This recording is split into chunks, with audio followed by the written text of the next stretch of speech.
বর্ষার পানিতে যখন হারিয়ে যায় চেনা পথ, তখনও থেমে থাকে না মানুষের জীবন।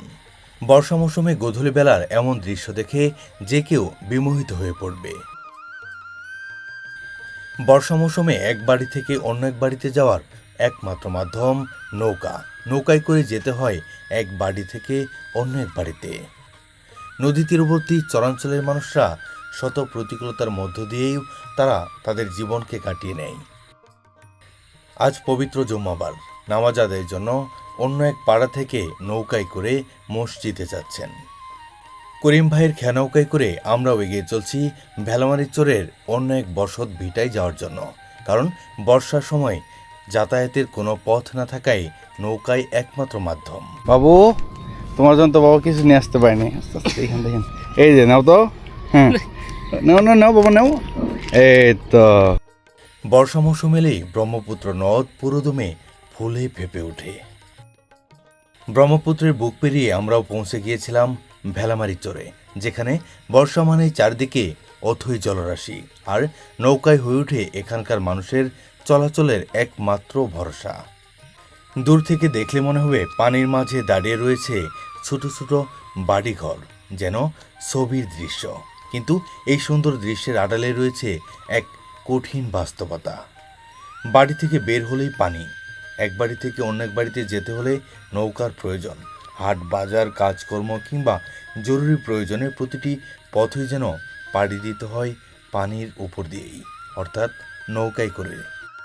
বর্ষা মৌসুমে নদী তীরবর্তী চরের মানুষদের একমাত্র ভরসা খেয়া নৌকা।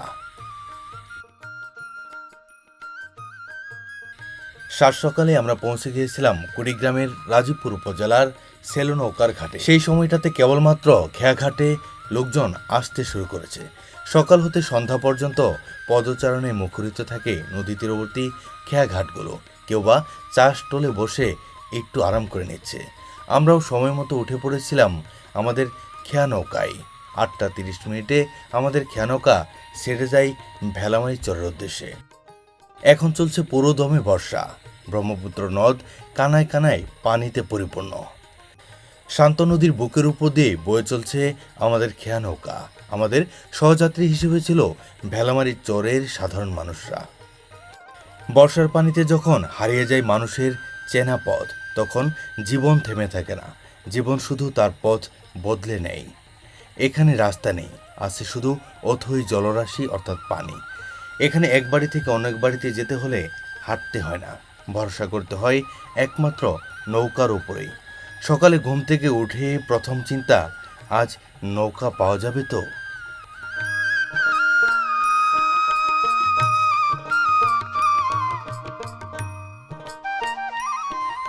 বর্ষার সময় যাতায়াতের পথঘাট না থাকার কারণে এক একটি বাড়ির ঘাটই যেন এক একটি খেয়াঘাট, অর্থাৎ তাদের নিত্য প্রয়োজনীয় কাজের জন্য বাড়ির খেয়াঘাট থেকে উঠে পড়ে অন্য এক জায়গায় যাওয়ার জন্য।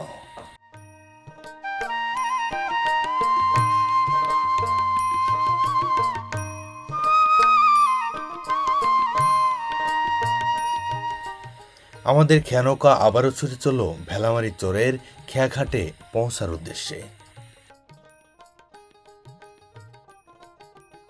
খরস্রোতা ব্রহ্মপুত্র নদ পেরিয়ে আমরা দীর্ঘ যাত্রা শেষে পৌঁছে গিয়েছিলাম ভেলামারি চরের খেয়াঘাটে। এখন আমাদের নেমে যাওয়ার পালা। খেয়াঘাট থেকে নামার পরপরই কামাল ভাইয়ের সাথে আমরা এগিয়ে চলছি অন্য এক ঘাটে যাওয়ার জন্য। সেখান থেকেই আমরা ভেলামারি চরের দ্বীপ বাড়িতে যাব অন্য এক নৌকায় করে। সেখানে যাওয়ার পরপরই দেখা হলো রফিক ভাইয়ের সাথে। তার খেয়া নৌকায় করে আমরা ছুটে চললাম ভেলামারি চরের দ্বীপ বাড়িতে যাওয়ার জন্য। 5-6 মাস এইভাবেই থাকে। এই সময়টা এখানে কোনো চাষাবাদ হয় না? না, কোনো চাষাবাদ হয় না। যখন পানি শুকিয়ে যাব তখন তাও 1 মাস পরে চাষাবাদ করব। মাটি শুকাবো, তারপর এই পানিটা শুকানোর পর আসলে এখানে কি লাগাবে? ভুট্টা। তার আগে এই 5-6 মাস এইভাবেই থাকবে। এই যে এখানকার বাচ্চা কাচ্চা, তারপর হচ্ছে নিত্য প্রয়োজনীয় বাজার ঘাট, এগুলো তো এই নৌকায় করে ওই পারে যেয়ে তারপরে করা লাগে। আসসালামু আলাইকুম কাকা, কি নামাজে যান? এই বর্ষার সময় তো নৌকায় করেই যাওয়া লাগে নামাজে। এভাবে কয়দিন কত মাস যাওয়া লাগে? এই 2-4 মাস এই নৌকায় করে চলাফেরা করা লাগে। এই বাজার ঘাট নামাজ সবই হচ্ছে নৌকার উপর। ছোট্ট এক নৌকায় করে 3 জন মুসল্লি যাচ্ছে নামাজে। চরের এই সময়টায় চরের চারপাশটা প্লাবিত হয়েছে, নিচু জলাশয়গুলো ডুবে গিয়েছে বর্ষার পানিতে। এই সময় চরের মানুষের চলাফেরার একমাত্র মাধ্যম ছোট ছোট ডিঙ্গি নৌকা। স্কুলে যাওয়া, বাজারে যাওয়া, মুসল্লিদের মসজিদে যাওয়া সব কিছু নির্ভর করে এই ছোট্ট নৌকার ওপর। চরের এই প্রকৃতি বড্ড অদ্ভুত। কখনো মাইলের পর মাইল পায়ে হাঁটা পথ, কখনো আবার নৌকায় চলাচল। এভাবেই বছরের পর বছর এই চর জনপদের মানুষ টিকে আছে এই দুর্গম জনজীবনে। চরের জীবন কতটা সংগ্রাম, কতটা প্রতিকূলতার মধ্য দিয়ে তারা তাদের জীবনকে চালিয়ে নিচ্ছে, সেটা কেবলমাত্র তাদের কাছে গেলেই বোঝা যাবে। এক বাড়ি থেকে অন্য এক বাড়িতে যাওয়া কিংবা হাট বাজার, সন্তানের স্কুল, যে কোনো কাজের জন্য প্রয়োজন নৌকা, কারণ বাড়ি থেকে বের হলেই অথই পানি। শুকনোতে যেখানে মাইলের পর মাইল পায়ে হেঁটে পৌঁছতে হয়, বর্ষাকালে সেখানে আসলাম খেয়া নৌকায় চেপে। এই যে পেছনে আমাদের ভাই, সে কষ্ট করে আমাদের নৌকা বেয়ে নিয়ে আসলো এই ছোট্ট বাড়িতে। ঘাটে এসে নৌকা ভিড়ল। নদী তীরবর্তী চরের এক একটি বাড়ি যেন এক একটি স্বপ্ন তৈরির কারখানা। এই বাড়িঘরগুলোতে যারা অবস্থান করে তারা বছরে 6 মাস কিংবা 5 মাস, অর্থাৎ বর্ষা মৌসুম পরবর্তী আরও 3 কিংবা 4 মাস পর্যন্ত এই পানিতে আবদ্ধ থাকে। তবু আশ্চর্যজনক বিষয় হলো, শত প্রতিকূলতার মাঝে থাকলেও তারা প্রকৃতির কাছে হার মানে না, জীবন চালিয়ে নেয় নতুন করে। এই 3টা বাড়ির উঠান বাড়ি ঘর একদম গোছানো। চরে আসলে সিমসাম বাড়ি খুব কম পাওয়া যায়, 3টা বাড়ি অনেক গোছানো বাড়ি। ওদের রুচি ভালো। শুকনায় আরো সুন্দর। আচ্ছা, শুকনায় আসবো ইনশাল্লাহ। ওই যে দূরে এলাকাগুলা, ওগুলা কি? ওগুলা বাড়ি না, ওইটা কি ভেলামারিতেই? ওটা মনে করেন যে ইয়ার ভিতরে করছে, হরিয়াডাঙ্গার ভিতরে করছে। আচ্ছা আচ্ছা, মানে আপনাদের এই পুরো মানে এলাকাটা মৌজা ভাগ করা। আর কি। কিন্তু এই তো এলাকা তো একই, ভেলামারি। এলাকায় একই।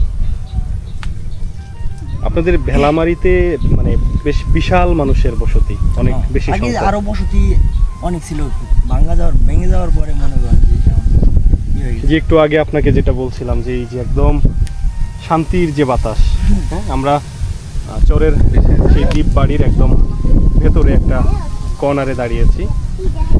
পিছনে আমি যদি একটু পরিবেশটা দেখাই, চরের এই পরিবেশ কতটা শান্তশিষ্ট আর কতটা সুন্দর। এক কথায় এটা কি রান্নাঘর? যে রান্নাঘর। বিল্ডিং ঘর। ও বিড়াল তো খুব শান্তি মতো শুয়ে আছে, হ্যাঁ। ব্যাপক ঘুম দিছে। আচ্ছা, এইখানে পানি উঠলে তো ওইদিকে অবস্থা খারাপ হয়ে ওদিকে যায়। আরো অবস্থা খারাপ। যখন আসলে বেশি বন্যা হয় তখন আপনারা কিভাবে এখানে থাকেন ওই সময়টা? ওই সময় কিভাবে থাকবো, এই এভাবে অন্য জায়গায় কি চলে যাইতে হয়, এরকম অন্য জায়গায় গেছিলেন? যে জায়গায় উঁচু জায়গা ওই জায়গায় আমরা বাড়ি। ভেলামারিতে একবার শুনেছিলাম যে যখন অনেক বড় বন্যা হয় ওই সময় ডাকাতের প্রবণতা থাকে, গরু বাছুর চুরি হয় অনেক ক্ষেত্রে।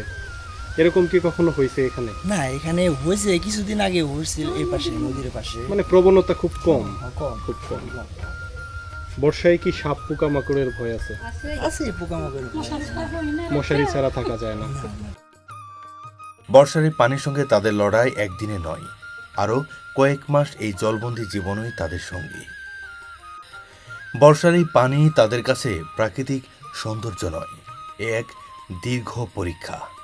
আর সেই পরীক্ষা প্রতিদিন নৌকা বেয়ে, প্রতিদিন স্রোতের সঙ্গে লড়াই করে, সেই সাথে প্রতিদিন নতুন করে বাঁচার চেষ্টা করে এই ভেলামারি চরের মানুষরা।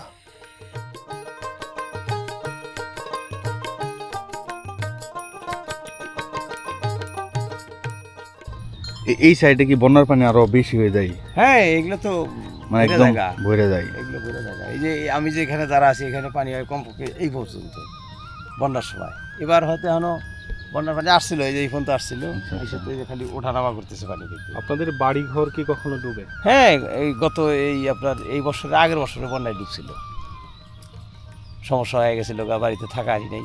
এই যে তখন তো গরু বাছুর নিয়ে আপনারা মনে হয় ওপার উঁচু জায়গায় চলে গেছিলাম আমরা। উঁচু জায়গায় পানি আসলে কতদিন পানি থাকে এখানে? ঠিক নাই 2 মাস 3 মাস 2.5 মাস 4 মাসও থাকে। এই লম্বা সময়টা আপনাদের লম্বা সময় ওই ওই ওই যখন পানি তো আবার ওঠানামা করে যায়, হয়তো দেখা গেল 1 মাস পানি যখন এসে খুব বেশি হয়ে যায় তখন আপনাদের অন্য চলে যাওয়া। অন্য জায়গায় চলে যাই, আর যখন কম হয় আবার বাড়িতে আসি। এ পর্যন্ত কি আপনি নদী ভাঙনের শিকার হয়েছিলেন? হ্যাঁ 18 বার। 18 বার? 18 বার আমার বয়সে এই 47 বছরে 18 বার ভাঙছি আমি। শ্রাবণের মেঘাচ্ছন্ন আকাশ, হঠাৎ করে রৌদ্রোজ্জ্বল আকাশ, আবার হঠাৎ করেই মেঘাচ্ছন্ন আকাশ। এই মেঘাচ্ছন্ন আকাশের নিচেই প্রকৃতির সাথে মিলেমিশে চলে এই জনপদের মানুষের জীবন। প্রত্যেকটি বাড়ির ঘাটেই এক একটি করে নৌকা বাঁধা, আর এই নৌকায় তাদের একমাত্র সম্বল এক জায়গা থেকে অন্য এক জায়গায় যাওয়ার জন্য। এই যে আবার হঠাৎ করেই রোদ উঠে পড়েছে, অর্থাৎ রৌদ্রোজ্জ্বল আকাশ। এই বাড়িগুলো এক কথায় ছবির মতোই সুন্দর। ভাঙ্গে যাওয়ার পরে নদীতে ভাঙনের পরে পরে এখানে উঁচু হয়েছে, পরে এখানে সেটা বাড়ি নিছে। মূলত এই গহীনে যে বাড়িগুলা, এই মানুষগুলা তো গবাদি পশু লালন পালন করে ভালো আছে, হ্যাঁ জি, মানে এখানে- চলাফেরা একটু কষ্ট হলেও হ্যাঁ আবাদ মৌসুম করে এরা ভালো আছে। এখানে একটু উপকার আমাদের এই গবাদি পশু, কৃষি আবাদ এগুলা চাষ করে আমাদের সংসার ভালোভাবে চলতেছে। এই যে আপনারা চরের যারা মানুষ আছেন, আপনাদেরকে যদি বলা হয় যে আপনারা শহরে থাকেন, শহরে যাবেন? শহরে আমাদের এখন অত এখানেই বসবাস, এখানে রুচি সম্মত বেশি মানে থাকে। আপনাদের জীবনটা এই চরে এমন ভাবে আটকে গেছে জি, যে আপনারা চরকেই ভালোবাসেন। চরকে ভালোবাসি। এখানে কোনে সমাধান মনে করেন আলো বাতাস সব দিকে আমাদের সুবিধা, কিন্তু ঢাকা শহরে গেলে গেলে আমাদের একটা গুপ্ত জায়গার মতো মনে হয় আপনারা থাকতে পারবেন না। আসলে প্রকৃতির সাথে বসবাস করে অভ্যস্ত মানুষগুলো প্রকৃতি ছাড়া অন্য কোথাও যে বসতি করতে পারবে না। চর এই মানুষগুলোর জীবনে এমনভাবে লেগে গেছে, চরের সাথে এই মানুষগুলোর জীবন এমনভাবে আটকে গেছে, চর ছাড়া এই মানুষগুলো অন্য কোথাও নিজেদেরকে স্থায়ী করতে পারবে না। আমরা যখন দুর্গম এক বাড়ির পথে, এক কথায় দ্বীপ বাড়ির পথে, তখন আমাদের চারপাশে এভাবেই নদী পথ ধরে, ঠিক নদী না তো এটা, এটা হচ্ছে একটা বিল। নদীর পানিটা যখন বেশি হয়ে যায় তখন ওই বিলে প্লাবিত হয়। এই যে ঘাসগুলা, এই ঘাসগুলা কি গরুয়ে খায়? না, এগুলো ঘাট গরু খায় না, এগুলা বিষ দিয়ে মারা মারা যাবে, তারপরে আশাবাদ করা হয়। আচ্ছা আচ্ছা। যখন গাছটা শুকিয়ে যাবো, মাটি শুকিয়ে যাবো, বৃষ্টিপাত হবো, গাছটা পরিষ্কার হয়ে যাবে, তখন গরু নদী তীরবর্তী চরের মানুষদের জীবন কতটা সাদামাটা। আমি এর আগের ভিডিওগুলোতেও বলেছি যে কেবলমাত্র তাদের কাছে গেলেই বোঝা যাবে যে আসলে কতটা সাদামাটা জীবনযাপন তাদের। এই যে ঘরগুলো, এই ঘরগুলোর চাল কিংবা বেড়া সবগুলো কিন্তু সন কিংবা কাষ্যের দ্বারা নির্মিত। চরের মানুষরা যথেষ্ট আন্তরিক এবং খুব সহজেই অপরিচিত মানুষদের সাথে তারা মিশে যেতে পারে। আমরাও খুব সহজেই তাদের সাথে মিশে যেতে পেরেছি। এটি হচ্ছে একটি রান্নাঘর, একদম সাদামাটা জীবনযাপন। এখানে মাটি চুলো রয়েছে এবং পাশাপাশি তাদের নিত্য প্রয়োজনীয় কিছু জিনিসপত্র রয়েছে, একপাশে লাকড়ি রয়েছে। উপরের চালটাও কিন্তু বাঁশ কিংবা সন কিংবা কাষ্যের দ্বারা নির্মিত। আর বাইরে যদি দেখাই, এখানে একটি মুরগি এবং হাঁসের কয়েকটি বাচ্চা রয়েছে। অর্থাৎ নদী তীরবর্তী চরের মানুষদের যেটা তাজা সম্পদ কিংবা অর্থাৎ কাঁচা পয়সা যেটাকে বলে, তাদের গবাদি পশু হাঁস মুরগি গরু ছাগল এগুলোকে তারা কাঁচা সোনা বলে থাকে চরের মানুষরা, কারণ তাদের নিত্য প্রয়োজনে যে কোনো সময় এগুলো আবার বিক্রি করে দেয়। এটি হচ্ছে একটি গোয়াল ঘর, এখানে তাদের গবাদি পশু রেখে থাকে।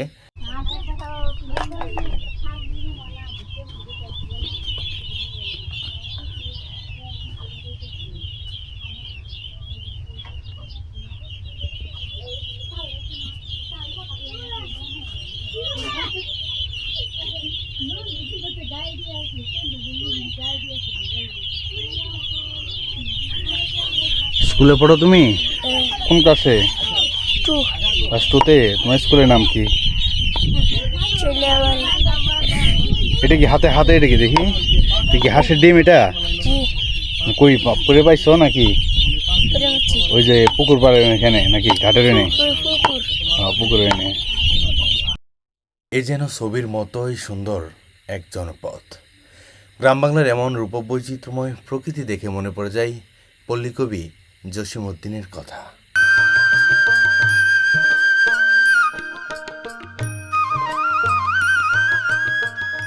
এখানে বেশি কলস, কড়াই, ঢাকনা, স্টিলের বোল, পাইলে মানে রান্না বান্নার যে জিনিসগুলো সেগুলোই বিক্রি করেন। বিক্রি করতেছি।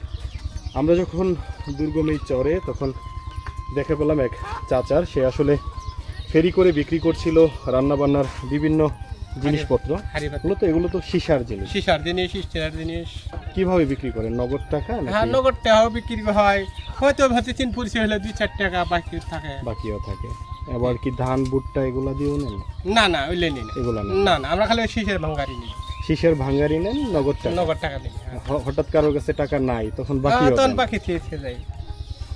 চাচা যেটি বলছিল, চরের মানুষের সাথে ব্যবসা করতে করতে তাদের সাথে একটি আন্তরিকতার সম্পর্ক তৈরি হয়েছে, যার কারণে অনেকের কাছে টাকা না থাকলেও সে ক্ষেত্র বিশেষ বাকিতে মালগুলো দিয়ে যায়, কারণ তাদের সাথে একটা পরিবর্তন টাকা দেয়। আর্থিক সম্পর্ক হয়েছে। যখন আবার পরবর্তীতে আসবে তখন আসলে সেই টাকাগুলো সে পেয়ে যাবে, সেই বিশ্বাস থেকেই এভাবেই ব্যবসা করে আসছে বছরের পর বছর থেকে। এটি হলো এই জনপদের মানুষদের জন্য প্রয়োজনীয় কিছু জিনিস রাখা রয়েছে। ছোট্ট এক দোকান। এখানে নিত্য প্রয়োজনীয় বেশ কিছু জিনিস রাখা রয়েছে। ছোট্ট শিশুদের জন্য চিপস, জুস, চকলেট, সেই সাথে মানুষের ব্যবহারের জন্য সাবান, তেল, সব কিছুই। মোটামুটি কি এখানে কৃষিকাজ, গবাদি পশু লালন পালন, মূলত তো চরে আপনাদের পেশাটা এটাই? আচ্ছা আচ্ছা। এটা তো মহিষ নাকি পিছনেটা? মাঝখানে মহিষ, এটা গরু। মানে ওইটা কালার একই মিলে হয়ে গেছে। হ্যাঁ। এমনিতে আবাদ মৌসুম করে আসলে এই দুর্গম চরে কেমন আছেন আপনারা? অনেক ভালো। মানে চর আসলে কষ্টের জায়গা, কিন্তু দিন শেষে শান্তি আছে।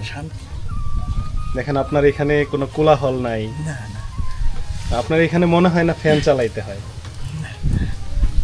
না চালাইলেও চলে। এই যে বাতাসটা আমরা পাইতেছি, এটা তো সারাদিন সারা রাত এমনই বাতাস থাকেই। নিজেদের নৌকা তো আছে। নদী তীরবর্তী চরাঞ্চলের মানুষদের আয় উপার্জনের অন্যতম একটা মাধ্যম হলো গবাদি পশু পালন। এই গবাদি পশু থেকে যে অর্থ আসে সেটি তাদের পরিবার সংসার চালানোর জন্য গুরুত্বপূর্ণ ভূমিকা পালন করে। আমি যদি এই বাড়ির পাশের একটি সাইটে যাই, এখানে তাদের একটি টিউবওয়েল অর্থাৎ বিশুদ্ধ পানির একটি ব্যবস্থা রয়েছে। আমরা সেই দ্বীপবাড়ি থেকে বেরিয়ে পড়েছি, এখন চলে যাচ্ছি। ভাই তাহলে তো আপনার আজকে অনেক কষ্ট হয়ে গেল। নামাজের সময় আমরা নামাজ পড়বো। এই যে বাড়িটা, এই বাড়িতে 3টা পরিবার, এরা আসলে কতদিন থেকে এখানে বসবাস করে? এখানে প্রায় 3 বছর পার হয়েছে। 3 বছরের উপর নির্ভরশীল। হ্যাঁ, চরের মধ্যে তো হয়তো আমার এক ভাই একটা নিয়ে গেল আমারটা, আমার একটা বিপদ হলে আমি কাটা নিয়ে যাবো, এই যে আরেকজনেরটা নিয়ে যাওয়া লাগবে। মোটামুটি দ্বীপের মধ্যে থাকে না হ্যাঁ। আপনারা? এখন তো চারপাশে পানি, সব মাঝখানে দিকেই পানি। দ্বীপ হয়ে গেছে, এমন লক্ষণ আজ ওই বাড়ি থেকে যে আরেক বাড়িতে যাবো, লোক ছাড়া যায় হারুন না, উপায় নেই। লোক নিয়ে জানাবো। এই দ্বীপে থাকতে, বসবাস করে আসলে কেমন লাগে? আমার ভাই থাকতে থাকতে বসেছে, আমার খুব মজা লাগে, ভালো লাগে। খুব ভালো লাগে। আপনার এই দ্বীপ বাড়িতে কয়জন মানুষ থাকে সব মিলে? আমার বাড়িতে 4 জন। 4 জন। হুম হুম। এই যে এরকম দ্বীপের মধ্যে থাকেন, ভয় লাগে না? না না, ভয় নাই, ভয় নাই? কোনো ভয় লাগে না। আর ভয় লাগবো কি নিকা, চরের মধ্যে চলাফেরা থাকি কষ্ট হয়ে গেছে। এখন তো আর মনে করেন যে আগের নাগালই নাই, ওইরকম চোর চোর ডাকাত নাকাত নাই। বাবু তোমার জন্য তো বাবা কিছু নিয়ে আসতে পারিনি। আস্তে আস্তে এখান দেখেন, এই যে নাও তো। হ্যাঁ, নাও নাও নাও বাবা নাও। এই তো